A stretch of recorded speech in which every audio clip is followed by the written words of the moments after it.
سلام به کانال زنگ آشپزی خوش اومدین. بریم با هم طرز تهیه یه هویج پلوی فوق‌العاده خوشمزه و خوش عطر و بو رو ببینیم که از خوردنش سیر نمیشین. این هویج پلو اینقدر خوشمزه و جذابه که شما بعد میل کردنش طرفدار هویج پلو میشین و میشه یکی از غذاهای مورد علاقتون. برای درست کردن هویج پلوی خوشمزه‌مون نیاز داریم به 3 پیمانه برنج که من به عنوان پیمانه از این لیوانا استفاده کردم و برنجم رو شستم و با آب و نمک گذاشتم 3 تا 5 ساعت خیس بخوره. نیاز داریم به هویج که من از 9 تا هویج متوسط استفاده میکنم، یعنی برای هر پیمونه برنجم 3 تا هویج در نظر گرفتم. 1 عدد پیاز بزرگ لازم داریم، 300 گرم گوشت چرخ کرده، نصف پیمانه زرش که میتونین کم و زیادش کنین، زعفرون دم کرده، 1 قاشق چایخوری زردچوبه، نصف قاشق چایخوری فلفل سیاه و 1.5 قاشق چایخوری پودر دارچین که بهترین ادویه هویج پلو هستش. خب برای شروع اول هویجای شسته شده رو پوست میگیرم.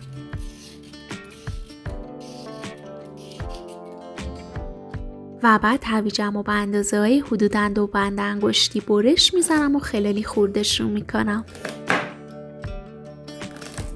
برای خلالی کردن هویجا کافیه که اول ورقه برششون بزنی و بعد خلالی خوردشون کنی. میتونین با 1 کارد کوچیک و تیزم این کار رو انجام بدین و یا از رنده مخصوص خلالی کردن هویج استفاده کنی.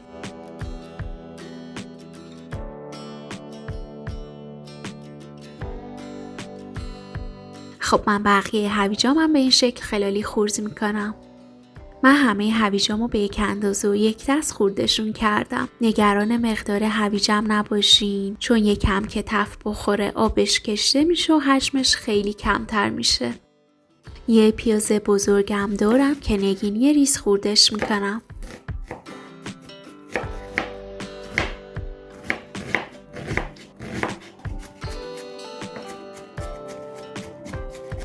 خب اینم از پیاز خورد شده. حالا داخل 1 مایتابه بزرگ روغن میریزم تا داغ شه. من چون رو برنجم نمیخوام روغن بدم، برای آماده کردن مایه هویج پلو از روغن کمی استفاده نمیکنم. خب حالا هویجامم میریزم داخل مایتابه و با حرارت متوسط هر از گاهی زیر و روشون میکنم و تف میدم تا نرم شن و حجمشون کمتر شه. از حرارت بالا هم استفاده نکنین و هر از گاهی همشون بزنین تا هویجاتون سرخ نشن و رنگشون تیره نشه. خب تا هویجم آماده شه داخل 1 مایتابه کوچیکتر روغن میریزم تا داغ شه و بعد پیاز نگینی خورد شده رو میریزم داخل مایتابه. پیازم رو فقط در حدی تف میدم که کمی نرم شه و آبش کشیده شه. خب من پیازم رو تفتش دادم و الان 1 مقدار شیشه‌ای شده. حالا گوشت چرخ کرده رو بهش اضافه میکنم و با پیازم خوب مخلوطش میکنم و گوشت رو از هم باز میکنم.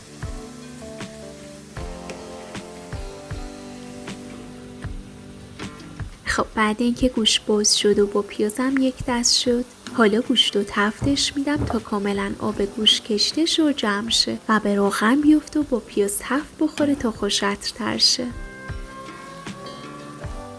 خب بعد اینکه آب گوشت جمع شد و به روغن افتاد، من کمی تفتش دادم که خوش طعم‌تر شه.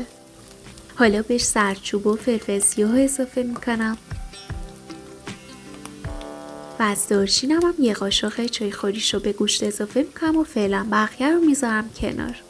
خب حالا گوشت رو 1-2 دقیقه هم با ادویه تف میدم تا بوی ادویه هم بلند شه.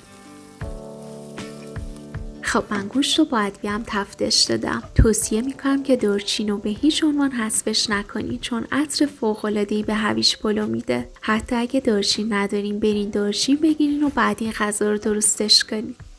خب من نمک هم به گوشتم اضافه میکنم. این نمک برای گوشت من کافیه. 1 کوچولو هم به خاطر هویج نمک رو بیشتر میریزم که خوش طعم‌تر شه.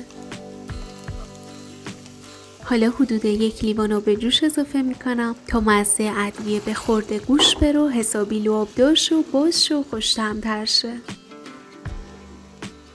در ظرف رو میذارم تا آبش کشته شه و به روغن بیفته.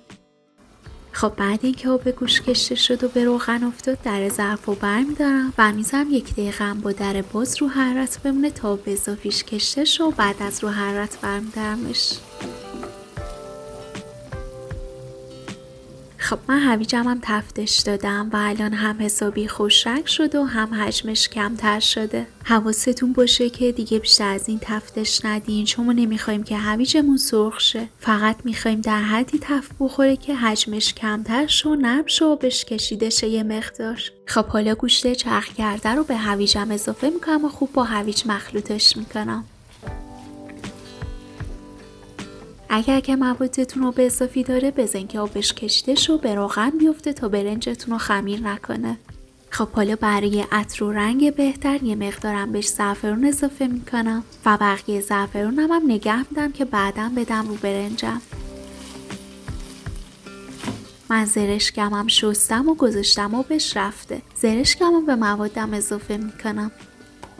خب حالا زرشکم رو فقط 30 ثانیه با موادم مخلوط میکنم و بعد از رو حرارت برمیدارمش تا رنگش تیره نشه. من داخل یه قابلمه بزرگ آب ریختم و گذاشتم آب جوش اومده. بهش نمک اضافه میکنم. برای حرارت خیلی زیاد برنج خیس خورده رو به قابلمه اضافه میکنم. یکم همش میزنم و در ظرف هم میذارم تا سریعتر جوش بیاد و بعد اینکه جوش اومد سریع در ظرف رو برمیدارم و اجازه میدم که برنجم با همون حرارت خیلی زیاد و در باز در حدی بپزه که مغزش زنده بمونه و دورش کمی نرم شه. حین پختم کف روش رو جمع میکنم.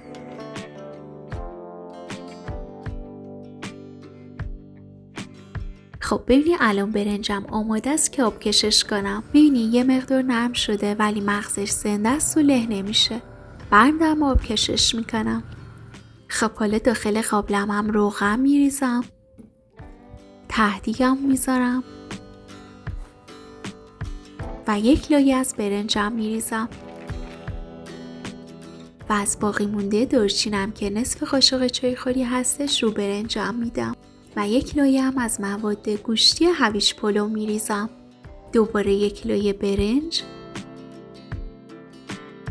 پودر دارچین و 1 لایه مایه گوشتی هویج پلو و به همین ترتیب تا زمانی که موادم تموم شه لایه به لایه این کار رو ادامه میدم. بعد اینکه همه مواد رو لابلا ریختم داخل قابلمه رو برنجم زعفرون میدم. از دور ظرفم هم نصف استکان آب اضافه میکنم که اگه شما برنجتون زیادی نرم شده میتونین آب اضافه نکنین. من رو برنجم هم روغن نمیدم چون موادم به اندازه کافی روغن داره. چند تا حفرم ایجاد میکنم که بهتر دم بکشه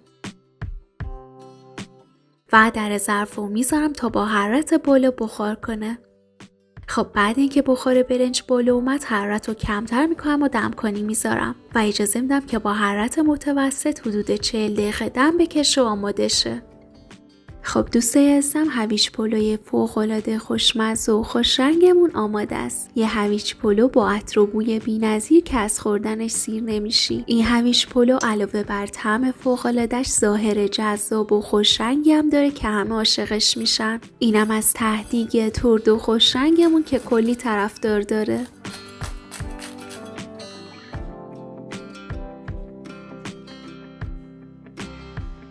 به آرومی برنج رو با مایه گوشتی مخلوط کنین و از خوردن این هویج پلوی خوشمزه کلی لذت ببرین. من برای تزیینم از خلال پسته استفاده کردم. دوستای عزیزم ممنونم از همراهیتون. لطفا اگه این ویدیو رو دوست داشتین لایکش کنین، کانالمو سابسکرایب کنین و زنگوله رو بزنین تا اگه ویدیو جدیدی گذاشتم با خبر بشین.